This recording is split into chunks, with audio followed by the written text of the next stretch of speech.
Ce serait merveilleux si la vie, ça se limitait à contempler les beautés de la nature. Mais malheureusement, la vie, c'est pas ça. La vie, c'est autre chose. La vie, c'est rempli de drames et de difficultés de toutes sortes. Pendant que nous, on est devant ce merveilleux décor, il y a des gens qui sont à l'hôpital, malades, en train de mourir. Il y a des gens qui croupissent en prison. Il y a des gens qui sont dans toutes sortes de problèmes et toutes sortes de difficultés. Parce que la vie, malheureusement, est remplie de difficultés. Et peut-être une des pires calamités qui puisse arriver à quelqu'un, c'est une rupture de relation. Je me rappelle, pendant des années, j'ai visité un monsieur âgé, un monsieur qui terminait sa vie finalement. Et les 6 ou 7 dernières années, je le visitais régulièrement, à raison peut-être de 1 ou 2 fois par semaine. Et 6 ou 7 ans avant de mourir, finalement, il a eu une rupture de relation avec un de ses fils. Et à chaque fois que je l'ai visité, à chaque fois pendant ces années, la première chose dont il me parlait, c'était de son fils. Il y avait en lui quelque chose de brisé suite à cette rupture de relation. Et finalement, il a fait une crise cardiaque, on l'a transporté à l'hôpital. Je suis allé le visiter, il était aux soins intensifs et je suis allé très tôt le matin, je me rappelle. Et quand je l'ai vu sur son lit, son visage était radieux, il était changé. Et la première chose qu'il m'a dit, c'était que la veille, son fils était venu le visiter. Et c'était plus le même homme finalement. Et le lendemain, il est décédé. C'est un peu comme s'il attendait d'être réconcilié avec son fils pour mourir finalement. Mais ça démontre jusqu'à quel point une relation brisée peut occasionner des troubles dans la vie des gens, peut vraiment amener une souffrance terrible. Et vous savez, la plupart des souffrances de la race humaine, et il y en a beaucoup, la plupart de ces souffrances prend sa source dans le fait que l'être humain est en rupture de relation avec Dieu. Ça peut peut-être vous surprendre, mais la Bible dit quelque chose qui, moi, m'a surpris et qui est assez surprenant. Elle dit, en Romains, chapitre 3, le verset 23, « Car tous ont péché et sont privés de la glorieuse présence de Dieu. » La Bible affirme que tous les êtres humains qui vivent sur la terre, parce qu'ils sont pécheurs, sont privés d'une relation avec Dieu, sont en rupture de relation avec Dieu. Et c'est un concept un peu idéologique, un peu philosophique, difficile à saisir, mais quand on regarde les résultats dans la vie de tous les jours, on se rend compte que c'est une réalité. Il y a tellement de souffrances, il y a des gens qui crient autour de nous. L'alcoolisme, les drogues, ces ravages de toutes ces substances sont là parce que les gens ont soif de quelque chose, de quelque chose qui les dépasse. Quelqu'un un jour avait dit que dans chaque être humain, il y a un vide. Et ce vide-là, il est à l'image de Dieu et seul Christ peut le remplir. Et c'est ce vide, cette rupture de relation avec Dieu qui fait que l'homme souffre sur la terre. Et comme c'est pas évident à saisir, quand Jésus était ici-bas, il a expliqué ces grandes vérités qui nous échappent. Il les a expliquées avec des histoires tellement simples à comprendre. Entre autres, ces histoires qu'on appelle des paraboles. Un jour, il a parlé de ce fils prodigue, ce jeune homme qui voulait vivre sa vie, qui voulait être heureux, et il était certain qu'il pourrait jamais vivre sa vie et être heureux chez lui à la maison. Donc, il a pris sa part d'héritage, il est allé dans le monde, il a dépensé sa fortune. Et la folie de ce jeune homme était de croire qu'il pourrait être heureux loin de son Père. Et le Seigneur nous a expliqué à travers cette histoire que notre folie à nous, c'est de croire qu'on pourrait être heureux loin de Dieu. Et malheureusement, c'est une folie de croire cela. Et la folie, ça n'amène jamais du résultat formidable dans la vie. La folie de ce jeune homme l'a mené dans un désastre. Il a complètement démoli sa vie. J'aimerais juste vous lire ce verset ici dans l'Évangile de Luc, chapitre 15, où ces paroles de Jésus sont relatées dans cette histoire. « Lorsqu'il eut tout dépensé, une grande famine survint dans ce pays et il commença à se trouver dans le besoin. Il alla se mettre au service d'un des habitants du pays qui l'envoya dans ses champs garder des pourceaux. » Ce jeune homme qui vivait bien chez lui a voulu vivre sa vie, puis il s'est retrouvé à un moment donné, sans le sou, ça allait mal dans sa vie, il n'y avait plus une scène, il n'y avait plus personne, parce que quand il a perdu son argent, il a tout perdu ses amis, il a réalisé une autre vérité que souvent nous aussi on réalise dans la vie.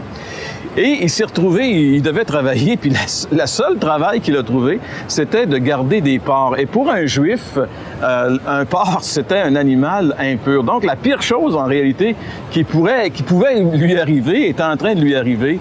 Il s'est retrouvé avec des porcs. Imaginez-vous, ce jeune homme qui est parti de chez lui pour réussir sa vie, pour vivre la grande vie, se retrouve à un moment donné dans une porcherie. Et la pire des choses, c'est que ce passage, en fait, Jésus nous dit que il aurait même aimé, il désirait manger la nourriture des cochons, mais on lui en donnait pas. Alors, on peut dire que finalement, ce jeune homme s'est retrouvé comme dans le fond du baril. Et souvent, c'est là que notre folie va nous mener, au fond du baril. Combien de gens qui sont en train de m'écouter présentement vivez ce qu'on appelle le fond du baril? Il y a un de mes amis qui me disait dernièrement, il me contait son témoignage puisqu'il est venu à connaître Jésus comme son sauveur il y a quelques mois à peine. Il me disait qu'en 1992, il s'est retrouvé dans sa cave. Il y avait une grosse bière à côté de lui ouverte, il était en train de boire sa bière, puis il y avait à côté de lui son arme qui était chargée. Il dit, je me suis mis le canon sous le menton. Mais il dit, juste avant de peser sur la gâchette, il y a comme quelque chose qui m'a empêché de le faire. Et plusieurs années plus tard, cet homme-là a connu le Seigneur comme son sauveur et sa vie a complètement changé.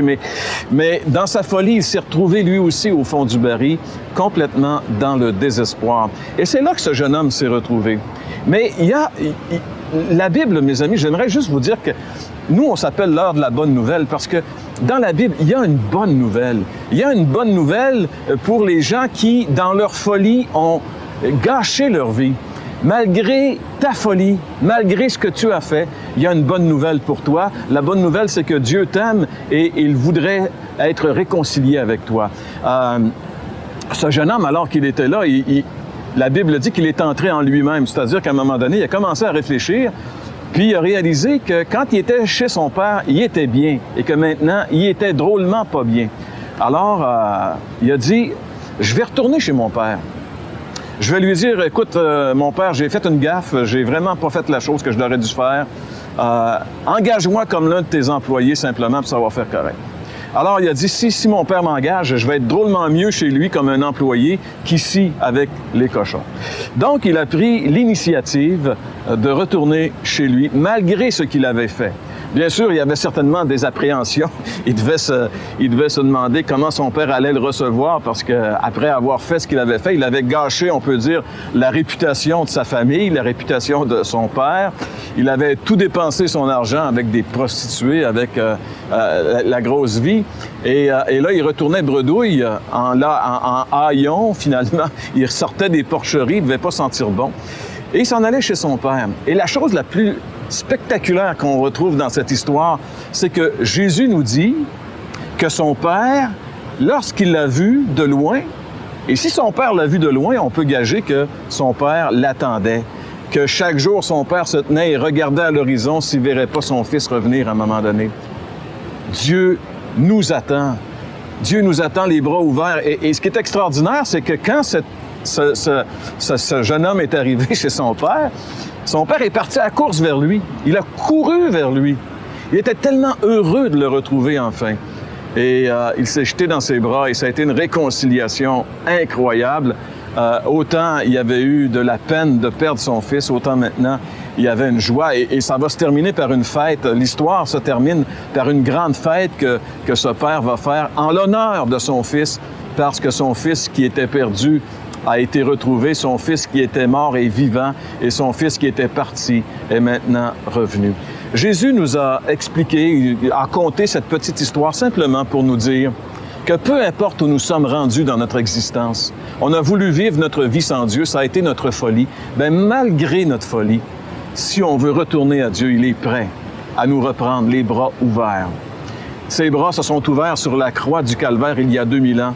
Lorsque Jésus a pris mes péchés, vos péchés, tous nos manquements, toutes nos folies, Jésus en a été comme coupable. Il les a pris sur lui afin que nous, on puisse être complètement réconciliés avec Dieu.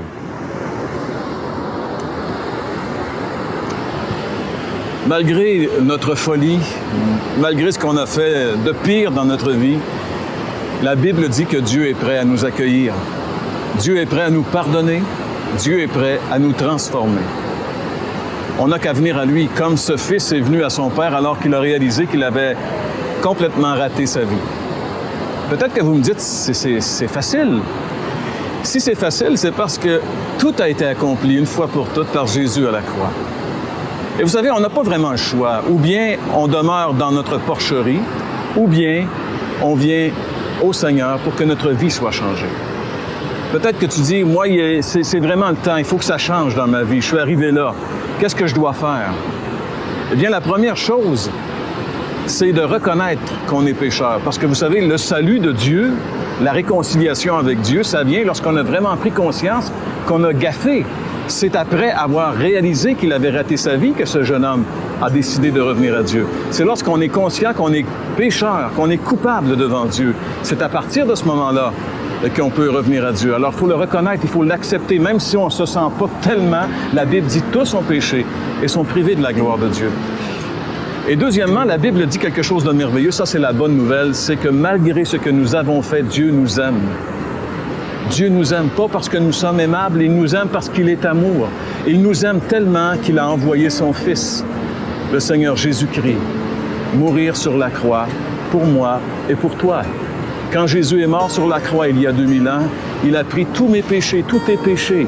Il est devenu coupable à ma place. Il a payé la dette à ma place. Maintenant, la dette, elle est complètement payée. Et je dois finalement le recevoir comme mon sauveur, c'est-à-dire m'engager à marcher avec lui, changer ma vie.